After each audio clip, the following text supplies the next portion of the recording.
Chapter 2. The Age of Revolutions. An event which brings about a radical change in human life is called a revolution. The American War of Independence, the French Revolution, and the Industrial Revolution were events that brought about such changes. The 18th century in which these events took place is therefore known as the Age of Revolutions. We shall briefly study these three events in this lesson.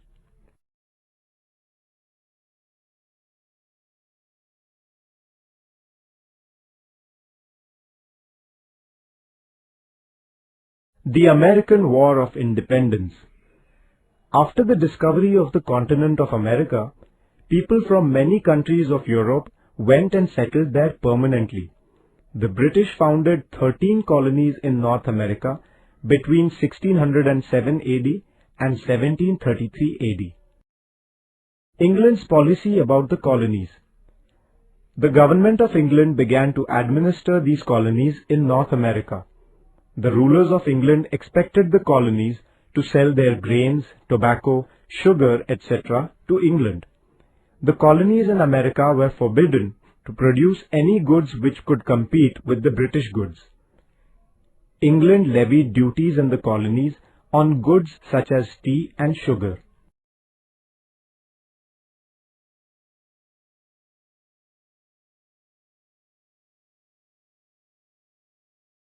The growing discontent against England in the colonies.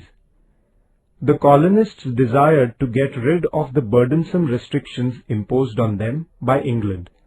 They united under the leadership of George Washington and Thomas Jefferson and revolted against England.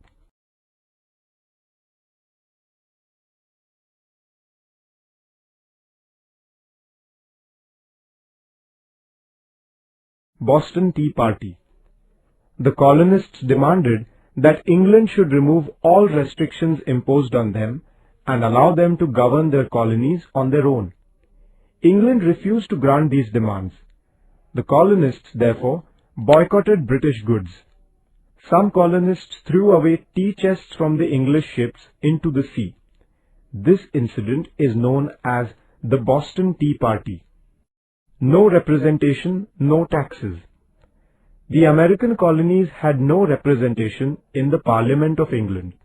They, therefore, took a clear stand that the Parliament of England had no right to enact laws applicable to the colonies and had no right to impose taxes on them. They declared, "No taxation without representation." The government of England turned down the colonists' demands. This led to a war between England on the one hand and the colonies on the other. George Washington led the army of the colonies. Declaration of Independence. The colonies issued the Declaration of Independence on 4th July 1776. Thomas Jefferson played an important part in drawing up its draft. The declaration set forth its principles that all men are created equal, life, liberty, and the pursuit of happiness are the unalienable rights of man, and people have a right to change or abolish any government which tries to destroy these rights. The colonies won the War of Independence. In 1783, England acknowledged their independence. George Washington became the first President of America. In 1789, 13 colonies together established the Federal Republic of America. It came to be known as the United States of America, or the USA in short. America thus became the first federal democratic republic. America was the first country in the world to have a written constitution. The American War of Independence provided inspiration to the revolutionaries in France. Also, it proved to be a source of inspiration to the anti-colonial struggles in the world in the 19th and the 20th centuries. The French Revolution. France had an absolute monarchy. The people there became united and they put an end to the autocracy and feudalism there. It was the first time in the world that the people's power had expressed itself in this manner. Today, we find that many nations of the world have embraced democracy. The spread of this democratic form of government began with the French Revolution. Therefore, it is believed that the history of the modern world begins with the French Revolution. The ruling class in France lived a life of luxury and indulgence. They were unmindful of the developments taking place in the outside world. They did not do anything for the welfare of the people. The state had become bankrupt. The people, therefore, began to lose their loyalty towards the king. Social inequality. There was extreme social inequality in France. There were three social orders or estates in France. The first was that of the higher clergy and the second was that of the nobility. The two together were negligible in number considering the total population of France, but they owned nearly 80% of the nation's land. They also enjoyed many privileges. They lived luxuriously. The third estate consisted of merchants, lawyers, doctors, teachers, farmers, workers and serfs, etc. Although their income was much less, they bore the brunt of all taxes. There was extreme social and economic inequality between the first two higher estates and the third estate. It was the third estate that struck at this inequality. The French thinkers Montesquieu, Voltaire and Rousseau put forth new ideas. Montesquieu put forth the theory of the separation of the powers, according to which the three components of the government machinery, the legislative, the executive and the judiciary, should be independent of one another. Voltaire severely criticized the social inequality. Rousseau put forth his theory of the sovereignty of the people through his book Social Contract. According to him, man is born free. People voluntarily impose upon themselves certain restrictions so that the society may function smoothly. They create the government machinery for the implementation of these restrictions. It is not divine or God-given, but is created through a social contract. If this contract is broken by the rulers, people have a natural and moral right to overthrow such rulers. For these ideas of Rousseau, he is regarded as the father of the French Revolution. The French thinkers gave importance to the idea of the liberty of an individual. They opposed blind faith. They considered the development of new industries as essential. These new ideas spread everywhere in France, giving momentum to the French Revolution. The fall of Bastille. As the hardships of the common people went on increasing, their discontent too reached the climax and the revolution broke out. The enraged people stormed the prison of Bastille on 14 July 1789. The fort of Bastille was a symbol of despotism and injustice. The storming of the Bastille was a severe blow that the common people dealt to the autocratic rulers. The Declaration of Human Rights. The revolutionaries issued the Declaration of the Rights of Man.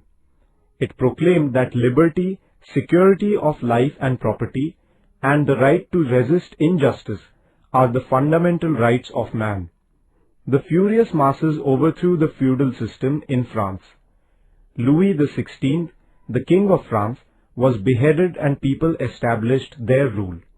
The French Revolution gave the world the valuable principles of liberty, equality and fraternity.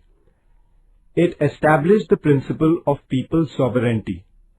This revolution proved to be a source of inspiration throughout the world in the fight against despotism and in the struggles of the enslaved nations. Therefore, the French Revolution is regarded as a very important event in the history of man. The Industrial Revolution. In Europe, revolutionary changes began to take place in the field of industry in the latter half of the 18th century. Goods began to be produced with the help of machines powered by steam. Later on, electricity came to be used. Factories replaced cottage industries. Handlooms were replaced by power looms. New means of transport such as railways and steamboats were introduced. It was the dawn of the age of machines.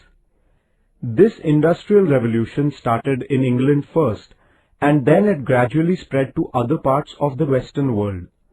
The industrial prosperity of England was so great that England came to be described as the workshop of the world. Effects of the Industrial Revolution. The Industrial Revolution gave momentum to Europe's economic progress. The volume of production of a variety of goods increased. Internal and international trade expanded. The advancements in the means of transport and communication led to the growth of trade. The factory system of production led to tremendous increase in the production of goods. Employment opportunities too increased considerably.